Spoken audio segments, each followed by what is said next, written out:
What would you do if your baby was burning with fever and the pharmacist looked you in the eye and said, "No money, no medicine, not later, not tomorrow, now"? Eleanor Hayes had nothing left except a sick child in her arms and a town that stopped seeing her the day her husband died.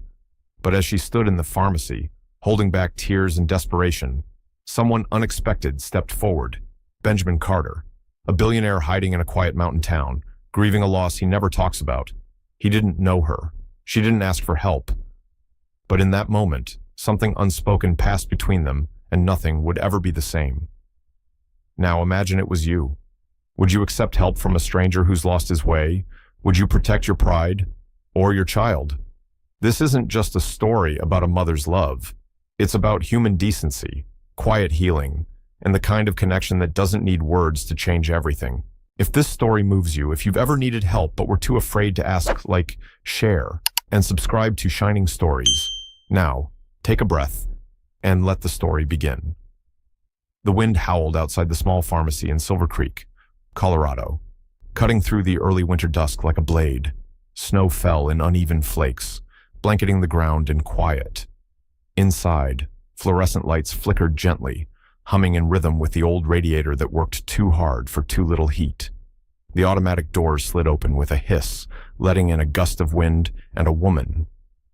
Eleanor Hayes stepped in, her arms clutching tightly to a small bundle wrapped in a faded blue blanket. The child nestled against her chest, whimpered, his cheeks flushed an angry red. Samuel, her 1-year-old boy, had been running a high fever since the night before. She had tried everything: lukewarm baths, a dose of acetaminophen she had left over from last week, but by morning, the fever had climbed past 103. Her fingers were numb from the cold, but her voice trembled from fear more than frost. The pharmacy was nearly empty. A teenage clerk stood behind the counter, typing on a computer, headphones dangling from his collar. A couple in their 60s browsed the cough medicine aisle, speaking softly in Spanish. None of them turned to look. That was fine. Eleanor was used to being invisible. She walked to the counter, feet heavy, her breath shallow. Samuel let out a soft cough, a raspy rattle that tore at her from the inside. "Hi," she said, her voice barely audible. "I need amoxicillin. The children's suspension. Please." The clerk glanced up, startled by her appearance, the worn-out coat, the wild hair, the desperation in her eyes. "Do you have a prescription, ma'am?" he asked. "No," Eleanor said quickly. "The clinic said they couldn't see us till Monday. That's 4 days away. He's burning up. Please. I can pay at the end of the week. I get a small check on Thursday. I'll leave my ID. Anything." The boy hesitated, visibly uncomfortable. He looked over his shoulder as if hoping someone else might appear and save him from having to say no. "I'm really sorry, but I can't do that without a prescription or a payment," he added softly, avoiding her eyes. Eleanor blinked. "But it's just an antibiotic. He's a baby." He shook his head, a little firmer now, like repeating a rule he'd memorized. "We're not allowed. I could lose my job." She stood there, not sure what to say next. Her throat felt tight. The warmth of Samuel's fever seeped through her sweater and into her bones. It was a kind of heat that didn't comfort, it terrified. "I'm not asking for a handout," she whispered. "I just want to help my son." The boy behind the counter said nothing. The couple down the aisle looked over, then quickly turned away.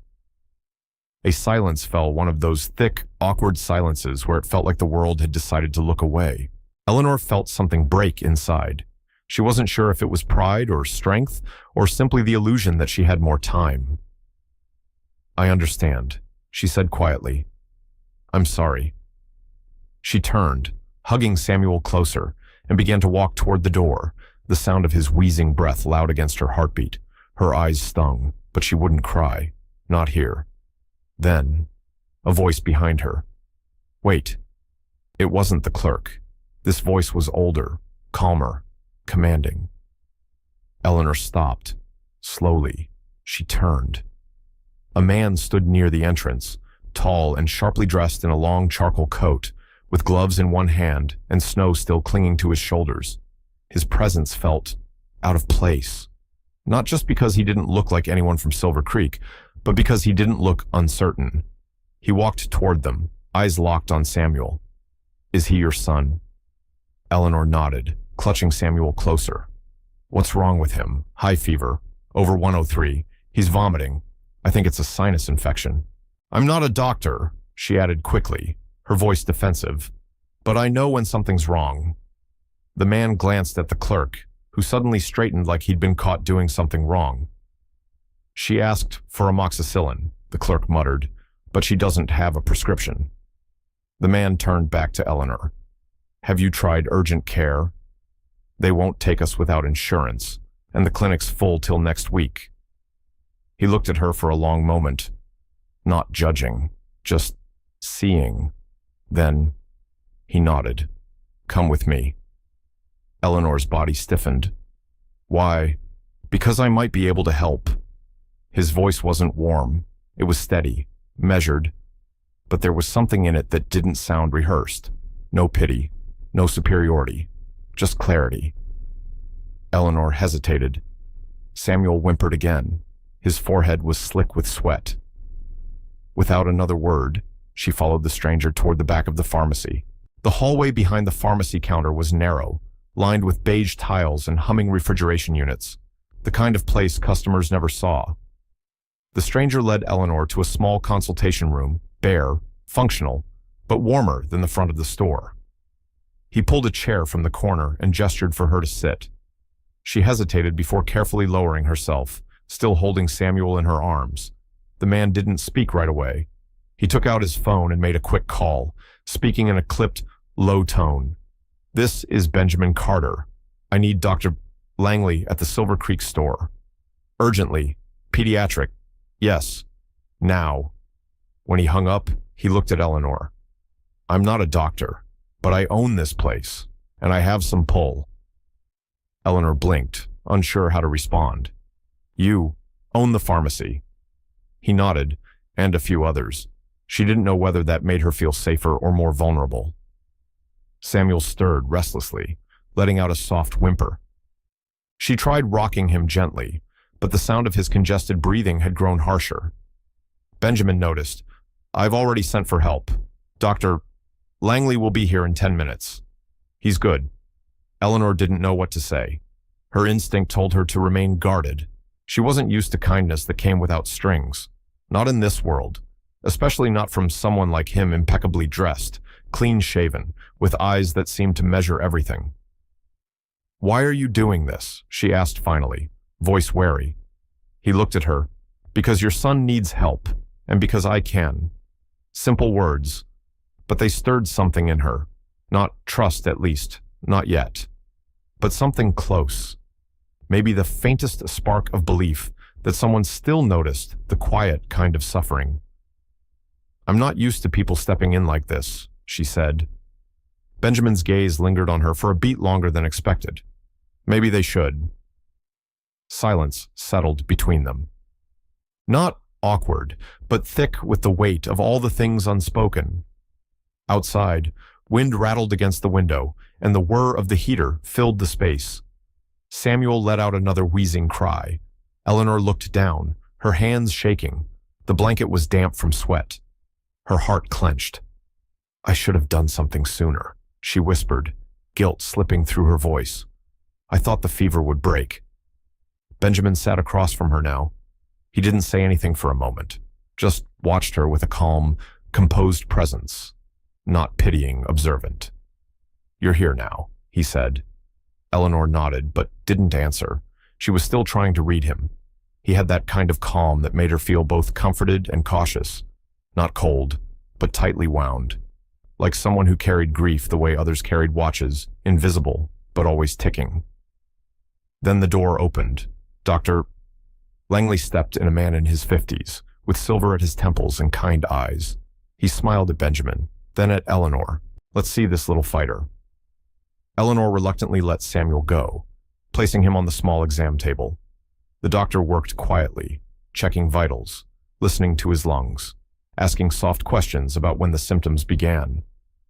"He's running hot," Dr. Langley said. 104 and change, congested chest, likely a respiratory infection. possibly with bacterial overlay. He turned to Benjamin. I'll prescribe the antibiotic and a fever reducer. You'll want to keep him hydrated and monitored closely if he doesn't respond in the next 24 hours. Hospital. Benjamin gave a sharp nod. Understood. Eleanor swallowed hard. Hospital wasn't an option, not without insurance. The doctor handed her a written sheet with simple instructions and placed a cool compress gently on Samuel's head.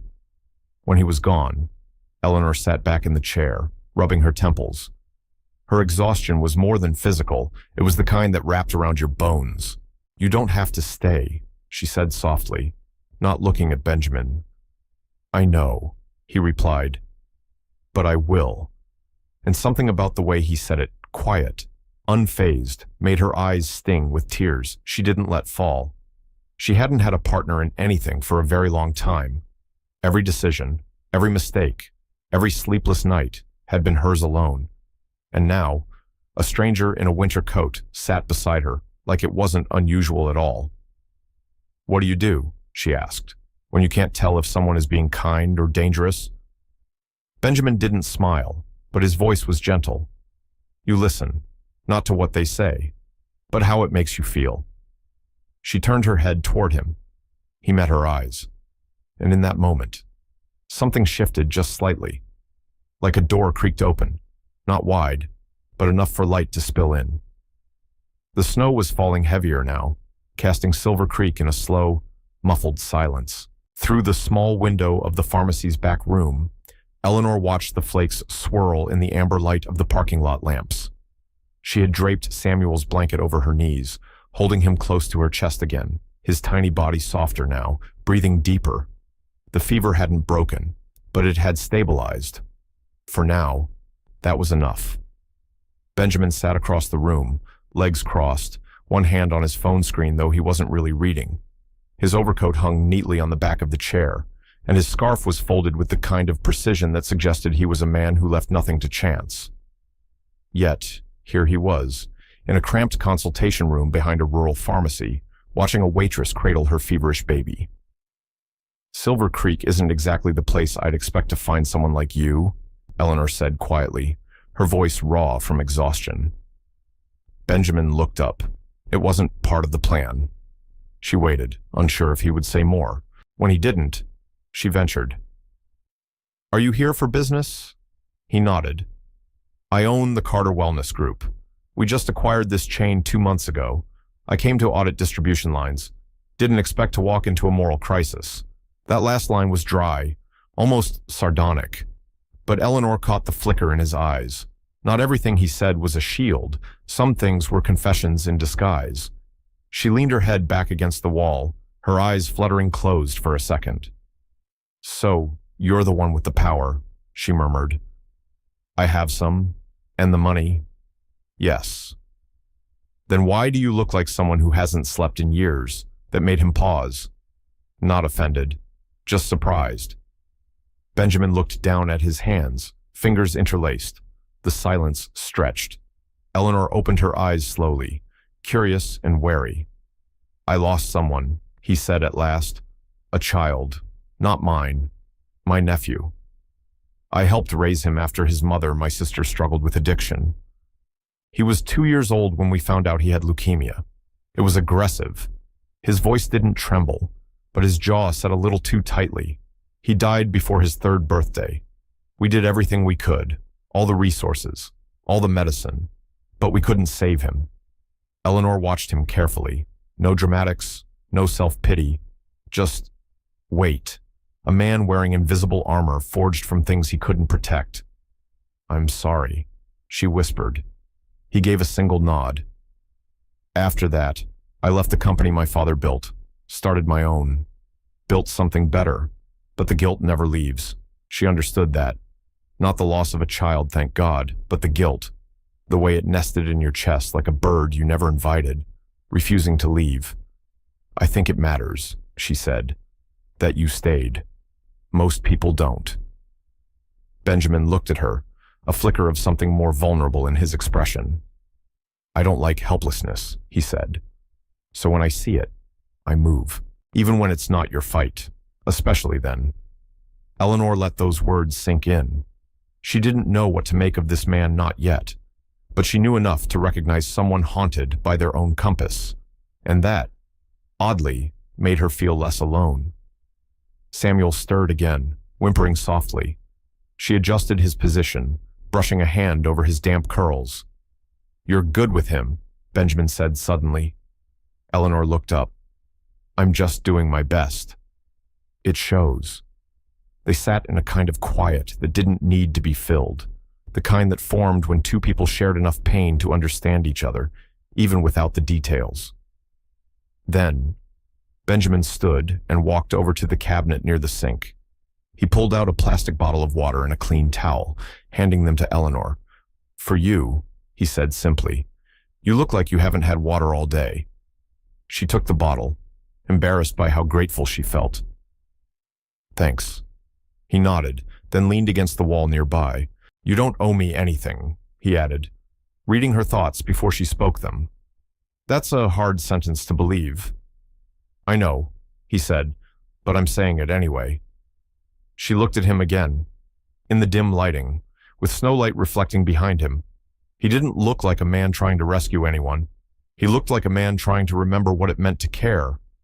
"Is this your way of making up for something?" she asked. Benjamin's mouth turned slightly upward, but his eyes didn't follow. "Maybe. Or maybe I just couldn't walk out and forget." There was silence again, but this time, it carried something different. Not fear, not weariness, possibility.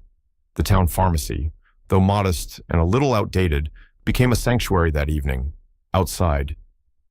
The wind sang through the narrow alleys of Silver Creek, but in the back room, a fragile kind of peace had settled. Benjamin had made a few calls efficient, quiet, purposeful. Within 30 minutes, the staff had transformed the space. A portable heater buzzed in the corner, casting a soft, steady warmth. A worn-out armchair was moved beside the wall, and someone brought in a small pillow, 2 cold compresses, a thermometer, and a thermos of chamomile tea. It wasn't much, but it was more than Eleanor had felt in a long time seen. She sat cradling Samuel, who had finally fallen asleep, his body still too warm, but no longer restless. The compress lay gently across his brow. Eleanor could feel the rhythm of his breath a little more even now, less ragged. Benjamin hadn't spoken much since setting everything up. He sat a few feet away, phone face down on the side table, hands resting in his lap, as though forcing himself to stay present, not in a rush, not checking stock prices, not calling someone to pick him up. That, perhaps more than anything, was what disarmed her. "You didn't have to do all this," Eleanor said, her voice low but steady. "I know. You could have just paid for the medicine and walked out." "I've done that before," he replied, tone unreadable. "It never sat right with me afterward." She looked at him for a moment, unsure whether to press further, but curiosity had always lived quietly in her. It just hadn't had much space to breathe lately. "Why are you really still here?" she asked. "I mean, people like you don't usually stay, not past the moment it's convenient." Benjamin's eyes lifted, but they weren't sharp. They were tired, human. "I could ask the same of you," he said gently. "Why haven't you given up yet?" Eleanor smiled faintly, a sad, knowing kind of smile, because giving up doesn't feed a baby. He nodded slowly, the corners of his mouth tightening in silent agreement. The tea had cooled enough to drink. She poured a small cup and took a sip. It was the first warm thing she'd had since dawn. "I used to think I'd have more than this," she said, not really meaning to say it aloud. "Not a mansion or anything, just a life where I didn't have to choose between medicine and rent." Benjamin didn't respond immediately. His silence didn't feel dismissive, though it felt like he was listening. "I worked 2 jobs before Samuel was born. I paid off debt, saved. I thought I was being smart. Then the medical bills hit, and the father." Her words trailed off. She didn't want to go there, not yet. "He left," Benjamin asked, voice careful. Eleanor nodded. 6 months into the pregnancy, said it wasn't what he signed up for. Benjamin leaned back slightly, sighing through his nose. Coward. That's generous, she muttered. A long pause settled between them. Eleanor shifted in the chair, glancing down at Samuel. His face had softened in sleep, cheeks still pink, but no longer fiery. Do you ever wonder if this world even notices people like me? She asked. I mean, really notices. Benjamin was quiet for a moment. Yes, he said, finally. I've wondered that about myself too. Sometimes. That surprised her. The man in the finely tailored coat, with a voice that moved people like chess pieces, had moments of invisibility too. How could someone like you not be noticed? He gave a short, hollow laugh. Not being noticed, he said, isn't about being unseen. It's about being misunderstood. That stayed with her, in that little room behind the pharmacy, with the heater humming and snow piling outside. Something unspoken passed between them. Not romance. Not yet. Something older than that. Recognition.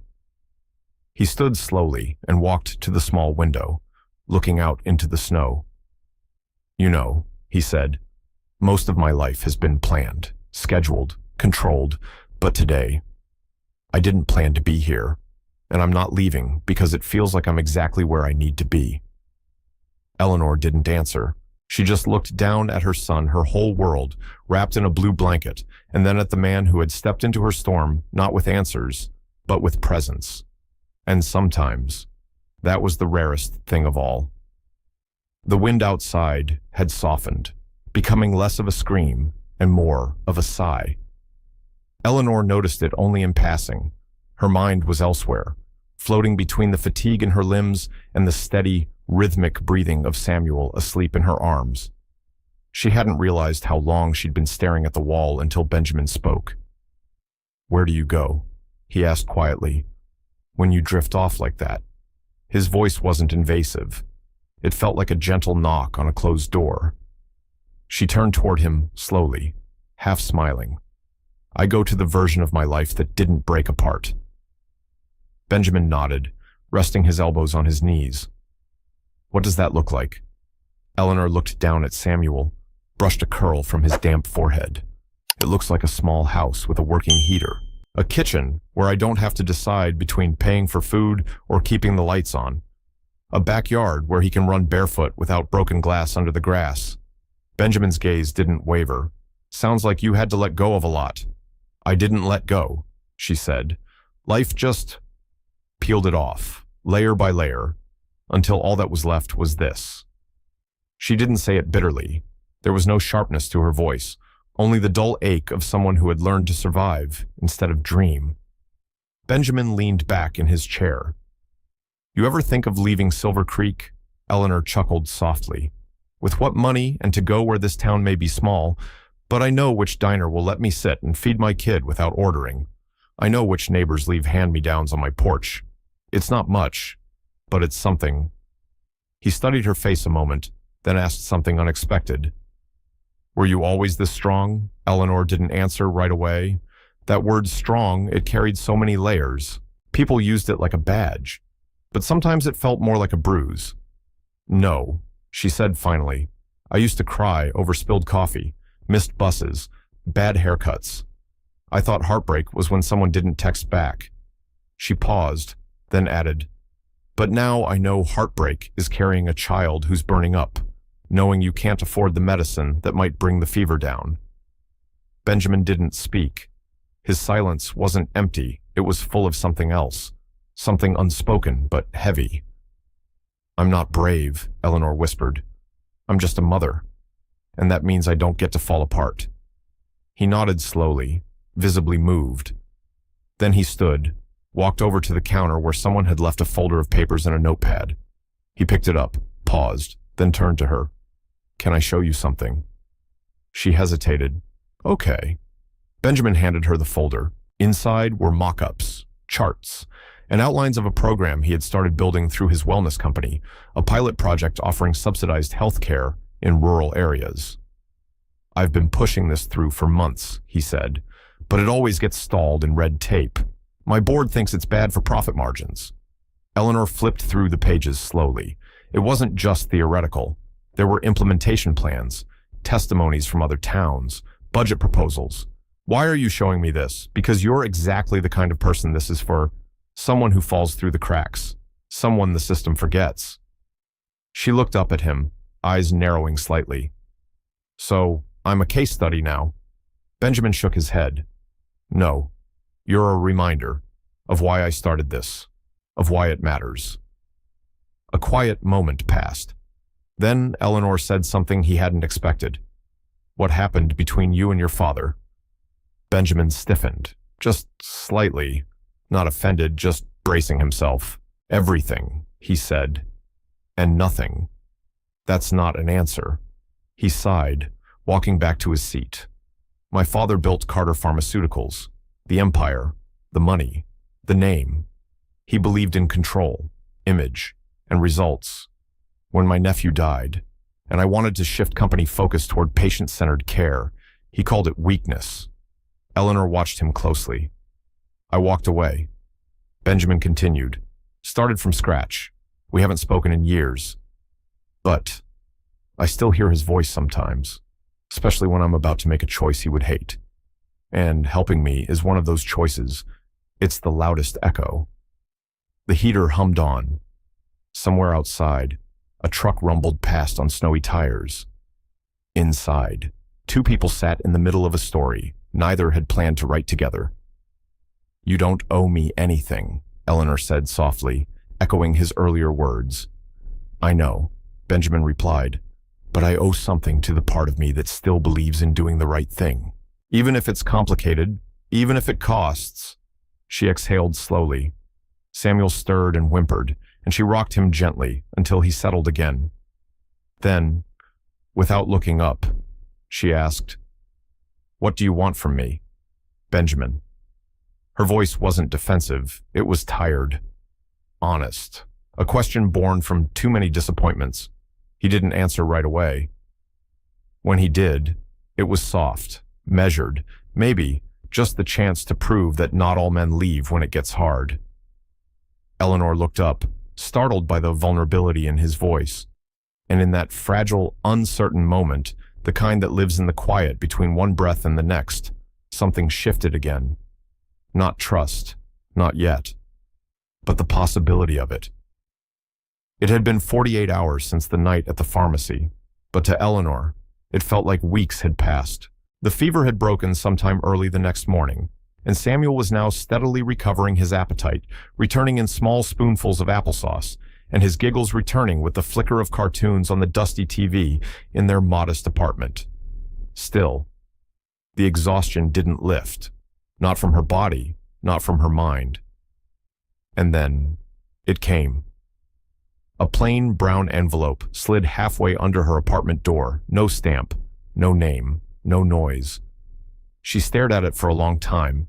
Something about the stillness of it felt loaded. With trembling fingers, she picked it up, her heart already racing before she even opened it. Inside was a neatly folded letter typed, legal in tone. Her eyes skimmed the first line. This letter is to notify you that Jonathan Price intends to seek partial custody of your son, Samuel Hayes. She didn't finish reading. The words blurred. Jonathan. She hadn't heard that name spoken out loud in almost 2 years. He had vanished after telling her the baby wasn't what he signed up for. No calls, no visits, no child support, nothing but absence. And now this. Eleanor sat down slowly on the couch, her hands gripping the letter as though it might combust. Samuel was playing with a wooden train on the floor, his little hands clumsily guiding the wheels along the rug. He looked up and grinned, a streak of applesauce still at the corner of his mouth. She almost broke. The next thing she did was instinct, not thought.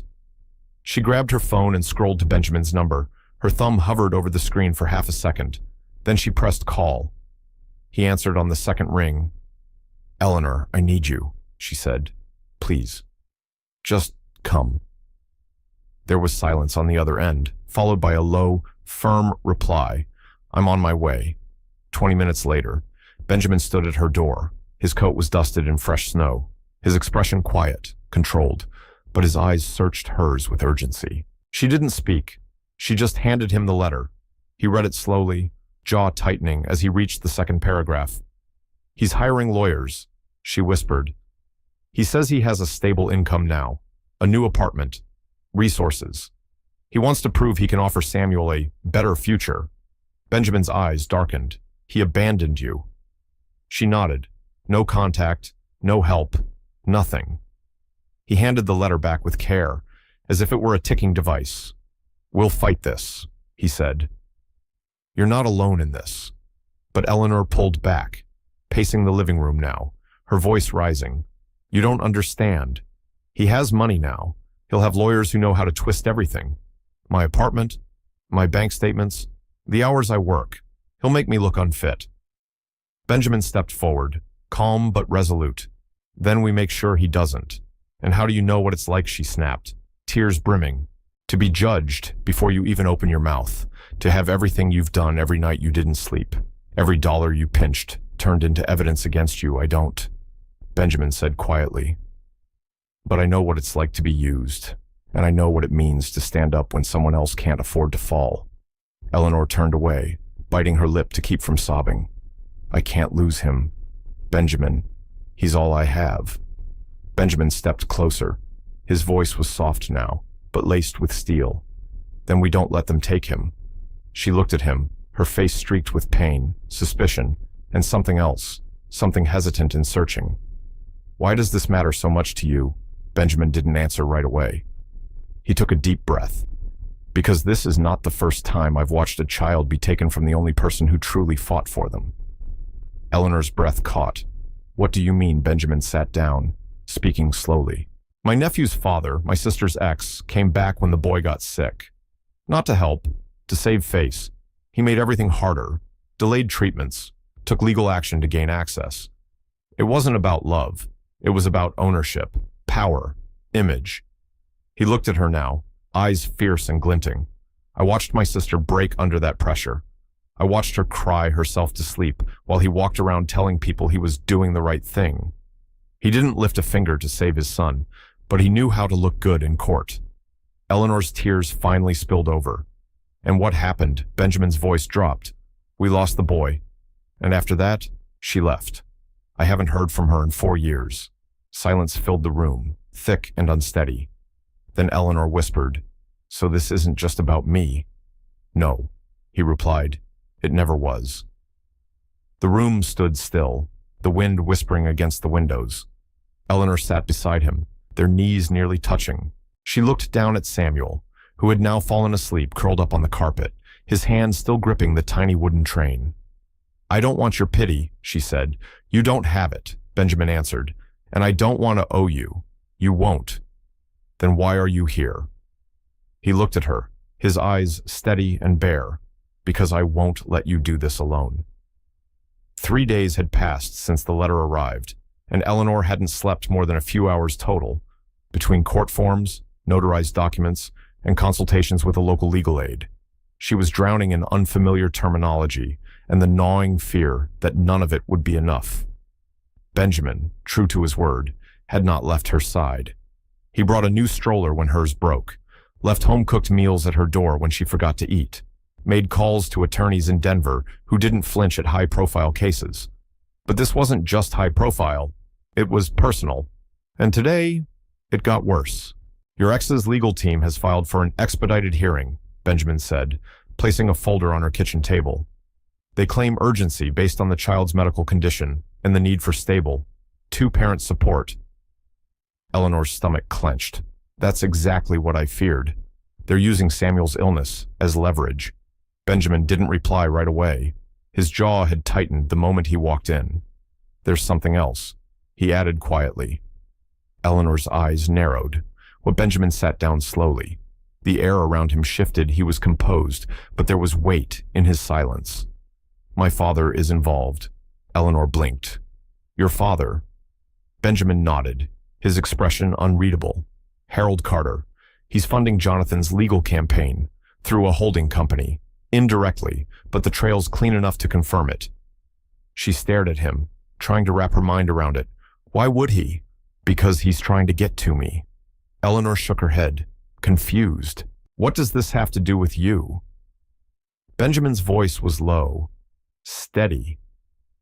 I walked away from the Carter pharmaceutical empire. Publicly. It embarrassed him. He's been trying to force my return ever since. This, he tapped the folder, is his way of reminding me what power looks like. The kitchen felt colder, though the space heater still hummed in the corner. Eleanor stood slowly, pacing, holding her elbows like a shield. So, I'm not just fighting my ex. I'm fighting your father. Too. Benjamin rose to meet her eyes. You're not fighting them alone. She exhaled sharply. Do you realize what this means?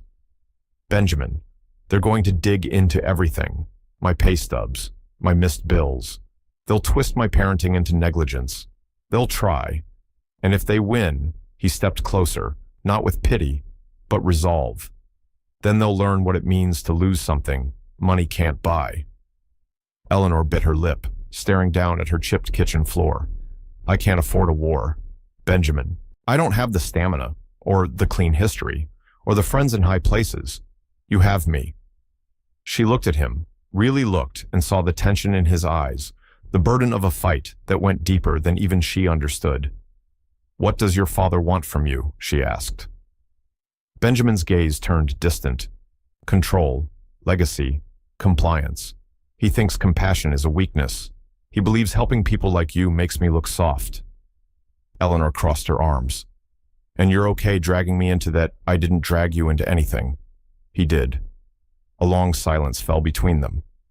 Then Eleanor sat down, suddenly too tired to stand. You know what scares me most, she whispered. Benjamin leaned forward. Tell me. That they'll win. Not because they're right, but because they can afford to be louder. He nodded, his voice low.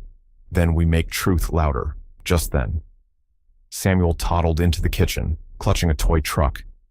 His cheeks were still pink, but his steps were stronger, more assured. He looked up at Benjamin, smiled, and reached his arms out. Benjamin froze, as if the gesture startled him more than any courtroom threat could. He knelt slowly, scooped Samuel into his arms, and something in his expression, an ache, a softness, a need unfolded in silence. Eleanor watched them. Something inside her cracked open. She wasn't sure what this was yet. Not love, not trust, but something undeniable, a force, a tether. Benjamin looked up, still holding the boy. I made a call this morning. He said, I've hired Mark Teller. He's one of the best family lawyers in the state. He used to work for my mother before she passed. Eleanor blinked. Is he expensive? Benjamin's expression didn't change. Let me worry about that. I don't want to owe you, she said again, softer now. You won't, he replied. This isn't about debt. It's about dignity. She felt the tears rise before she could stop them. She turned away, embarrassed. I didn't think anyone would fight for us. Not really.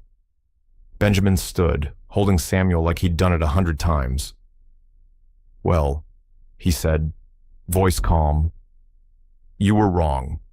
The courthouse in downtown Denver stood like a cold monument gray stone, glass doors, the American flag flapping stiffly in the dry winter wind. Eleanor had never stepped into a courtroom before, not as a defendant, not as a witness, and certainly not as a mother on the edge of losing the only thing that gave her life meaning. Samuel was in her arms, bundled in a soft blue coat, his head resting on her shoulder. She could feel his warm breath against her neck, his small fingers tangled in her sweater. He didn't know what this place was. He didn't know the stakes. She did. Benjamin stood beside her, dressed in a dark wool suit and navy scarf. He wasn't speaking, but his presence spoke volumes. He had driven her to Denver, sat quietly while she fed Samuel in the back seat. And now, as the courthouse doors opened with a mechanical hiss, he placed a hand on her back. Whatever happens in there, he said softly, we face it together. She nodded, but her heart was thudding so loudly she could barely think. Inside, the air was still, too clean, too bright. A clerk guided them to the family court waiting area, rows of uncomfortable chairs, fluorescent lights, and people murmuring in hushed voices. On the other side of the room, Jonathan Price sat in a pressed blazer and polished loafers. He was thinner than she remembered, more put together. His sandy blonde hair was slicked back. His eyes met hers once and then slid away. Beside him stood a sharply dressed man with slick speech and expensive cufflinks, his attorney, and just behind them, like a ghost in designer wool, was Harold Carter. Eleanor froze. Harold was tall, lean, and quiet. He said nothing, but his posture was full of dominance, like a man who had never been told no. His gaze settled on Benjamin without blinking. Benjamin didn't move, his jaw set. "Don't speak to him," he said to Eleanor, under his breath. "He'll use anything you say." I wasn't planning on it. But still, she could feel Harold's presence like a chill creeping into her bones. Moments later, a woman approached, early 60s, African-American, with silver-rimmed glasses and the posture of someone used to commanding a room. Judge Miriam Ellison, Mark Teller said, nodding toward her. Smart, no nonsense. She won't be dazzled by suits or last names. That comforted Eleanor barely. The courtroom itself was quiet, polished wood and clean lines. Everything about it seemed sterile, impersonal, except her fear, which was vividly alive. Eleanor sat beside Mark. Benjamin stayed behind her. Not on the record, not family, just there, and that meant everything. The hearing began. Jonathan's attorney went first. He painted a picture of a man transformed remorseful, stable, ready to take responsibility. He had a new apartment, a steady job. He expressed deep emotional distress for missing the early years, but claimed he was now in a place to provide Samuel with a secure, two-parent environment. Eleanor clenched her hands in her lap. Her knuckles turned white. Then it was her turn. Mark stood, measured and precise. He presented photos of Eleanor caring for Samuel during his illness, medical receipts, rent records, pay stubs, testimonies from neighbors, all carefully prepared. But then the judge turned to her. "Ms. Hayes," Judge Ellison said, her voice firm, but not unkind. "Tell me, in your own words, what's at stake here for you?" Eleanor's mouth went dry. She looked around the room, at Jonathan, at Harold, at Benjamin, then, finally, at her son, who had fallen asleep in his stroller with one sock halfway off his foot, and something rose in her. Not anger, resolve. "I'm not perfect," she began, her voice soft. "I've missed bills. I've cried myself to sleep more times than I can count. But I've never missed a doctor's appointment. I've never gone a day without making sure that boy knew he was loved." She took a breath. "Jonathan walked away when I was 6 months pregnant. He didn't call, didn't check if we had heat in the winter, didn't ask how I paid for diapers. Now that Samuel's better, now he wants to come back." Her voice didn't crack. It strengthened. "I'm not afraid because I think he's better. I'm afraid because he's not. Because he's a stranger. And Samuel doesn't need someone who shows up when it's convenient. He needs someone who never left." A pause. Silence. The judge looked at her long and hard, then nodded. "I have one more question," she said. "Why are you here?" Mr. Carter Benjamin rose slowly. He hadn't planned to speak, but his voice came clear. "I'm not Samuel's father," he began, "but I've seen what real parenthood looks like." He glanced toward Eleanor. "I watched this woman cradle her sick child when the system failed her. I watched her beg for medicine. I've seen more strength in her than in men with boardrooms full of power. She didn't ask for help, but she deserves it." He paused. "My father once told me compassion is weakness. I disagree. I think it's the only power worth anything." The judge blinked, surprised by his tone. "Thank you, Mr. Carter," she said simply. As he sat, Eleanor felt something shift, not just in the room, but inside herself. Maybe she didn't have a traditional family, but she had something rarer: conviction, truth, and someone who finally stood still when the storm came. The courtroom doors swung shut behind the judge, and for a moment, everything stood still. No gavels, no lawyers, no arguments. Just Eleanor, sitting beside the empty stroller, her fingers clenched tightly in her lap, and Benjamin standing behind her with his arms crossed, his expression unreadable but his body still a silent pillar. The air was heavy, thick with unspoken fear. Mark Teller leaned toward Eleanor, whispering, "We made our case. She's thorough. Fair. That works in our favor." Eleanor nodded, but didn't speak. Her mind replayed every word she'd said, every glance she'd caught from Jonathan, every twitch of Harold Carter's jaw. She kept asking herself the same impossible question: was truth enough across the aisle? Jonathan sat back with a smug expression. His lawyer leaned in, whispering something. They both chuckled. Eleanor didn't flinch. Let them smile. She had said what mattered. She had looked into the eyes of power and refused to look away. And if that wasn't enough, at least she wouldn't leave ashamed. The door creaked open again. Everyone stood as Judge Ellison re-entered, her robes moving like heavy waves as she took her seat once more. Her face was still, but her eyes were alive with consideration. She cleared her throat. "This court," she began, "has reviewed all submitted evidence and testimony. It is clear that while Mr. Session Price has recently made strides toward stability, there is a critical distinction between appearing ready and having demonstrated long-term commitment." Jonathan shifted uncomfortably. Judge Ellison's gaze turned to Eleanor. "Miss Hayes has, without question, been the sole and unwavering caretaker of the child. Despite financial hardship and lack of support, she has provided consistent medical care, stable housing, and emotional security." Then she turned to Benjamin. "This court also acknowledges the testimony and presence of Mr. Carter.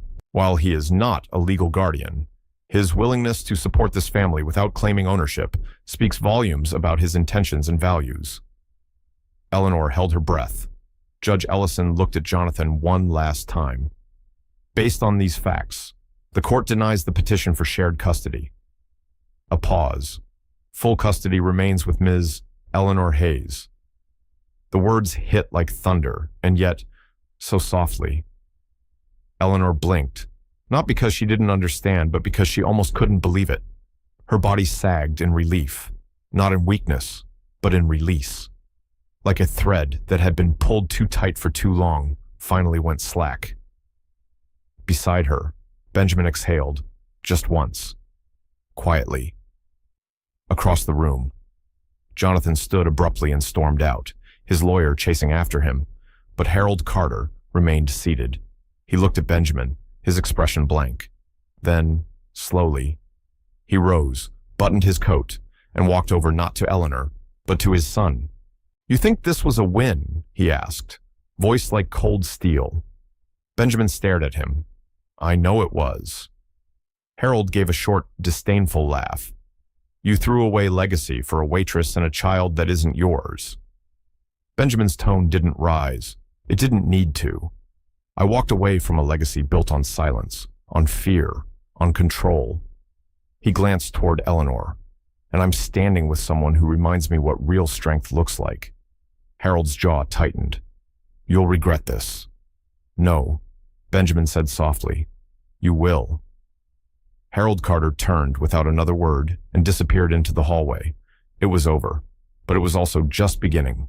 That night, Eleanor stood on the balcony of her apartment. The snow had stopped. The sky was a deep navy, flecked with stars. Inside, Samuel slept peacefully. Benjamin stepped out beside her, holding 2 steaming mugs of tea. He handed one to her and leaned against the railing. "You were brilliant today," he said. Eleanor shook her head. "I was terrified." He smiled. "You were terrified and brave. That's the real kind." A long pause stretched between them. The air was crisp, but the silence felt warm. Eleanor sipped the tea. "I keep thinking. What if you hadn't walked into the pharmacy? I keep thinking," he said. "What if I had walked out?" She turned to look at him. There was no performance in his eyes, no facade. Just a man who had chosen to stay when everything in his life had taught him to walk away. She reached for his hand. Not a grand gesture, not a declaration, just presence. "I don't know what this is," she said. "Neither do I, but I want to find out." Benjamin nodded, his voice quiet. "Then we'll find out together." And somewhere in the middle of winter, in a town that barely knew their names, Something soft and true began to grow, not out of perfection, but out of choice. Silver Creek lay quiet beneath a blanket of fresh snow. The chaos of court hearings, long drives, and legal documents had faded into the background, replaced now by the soft rhythm of a town catching its breath after a storm. It had been 10 days since the verdict. Eleanor stood at the window of the small cafe where she now worked mornings. The light inside was warm, casting a soft glow on the polished counter and the framed photos of regulars pinned along the corkboard wall. Outside, Benjamin's SUV waited at the curb. He had been waiting patiently, consistently, not just in his car, but in every small way a man could, showing up with groceries, without asking, helping Samuel build snowmen in the courtyard, and never once pressing her to define something she still didn't have words for. Eleanor finished wiping down the counter, her fingers slightly stained with cinnamon and coffee grounds. She untied her apron, stepped out into the cold, and slid into the passenger seat. Samuel was in the back, giggling as he watched his stuffed bear bob with every turn of the wheels. Benjamin smiled. "You ready, depends," she said, pulling on her gloves. "Where are we going?" "Somewhere quiet, somewhere new." They drove for nearly an hour, the road winding past pine trees heavy with snow and hillsides dusted in silver. When they arrived, it wasn't a restaurant or a lodge. It was a small cabin near the edge of a frozen lake. Eleanor stepped out slowly, unsure.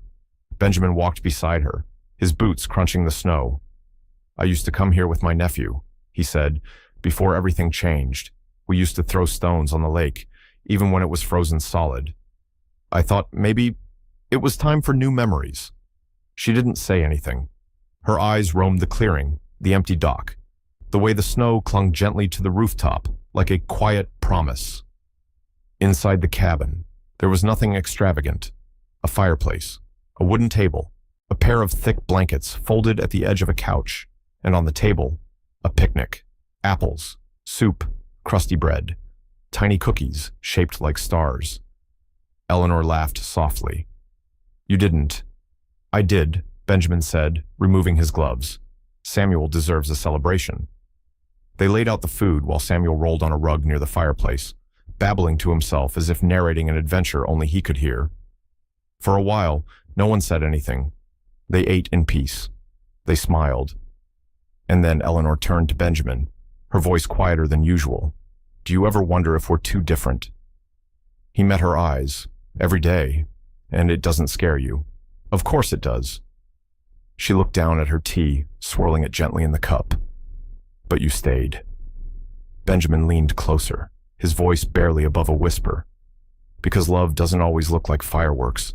Sometimes it looks like showing up, quietly, again and again." She blinked, and something warm pricked the corners of her eyes. Then he asked her something unexpected. "Do you remember that first night at the pharmacy?" She nodded slowly. "I remember everything. I almost walked away." He admitted, "I was tired, angry at my father, caught in my own bitterness. But when I saw you holding him like that so fiercely, I couldn't." Eleanor swallowed hard. "You saved us," she whispered. Benjamin shook his head. "No, you saved me." The fire crackled in the silence that followed. Outside, the sky began to shift from steel gray to soft lavender. Twilight was settling in. Samuel had fallen asleep, his small chest rising and falling in time with the fire's glow. Eleanor reached for Benjamin's hand, this time without hesitation. She didn't know what their future held. The gaps between them of class, of history, of pain were real. But so was the thread between them, not built on fantasy, built on choice. The choice to stay, to listen, to believe that maybe love, in its quietest form, could be enough. They stayed at the cabin that night. No declarations, no rushed promises. Just three people under a winter sky, letting the warmth of stillness carry them forward, not toward a fairy tale, but toward something better, something real. Sometimes, the most powerful kind of love isn't loud. It's quiet. It stays when others leave. It chooses to show up, again and again, even when the world says it doesn't belong. Eleanor didn't have status, money, or a voice anyone wanted to hear. Benjamin had everything except peace. But together, they rewrote what family could mean. This isn't just a story about a mother and a millionaire. It's a mirror held up to a world that still too often chooses privilege over compassion, rules over humanity, and appearances over truth.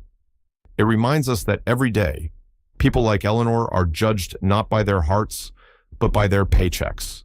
And children like Samuel, they pay the quietest price. So today, we ask, what kind of world do we want to build? One that turns away from those who need us most, or one that dares to love without condition? If this story moved you, let it move through you. Leave a like, share it with someone who needs a little hope today, and subscribe to our channel so you never miss a story that touches the heart and stirs the conscience.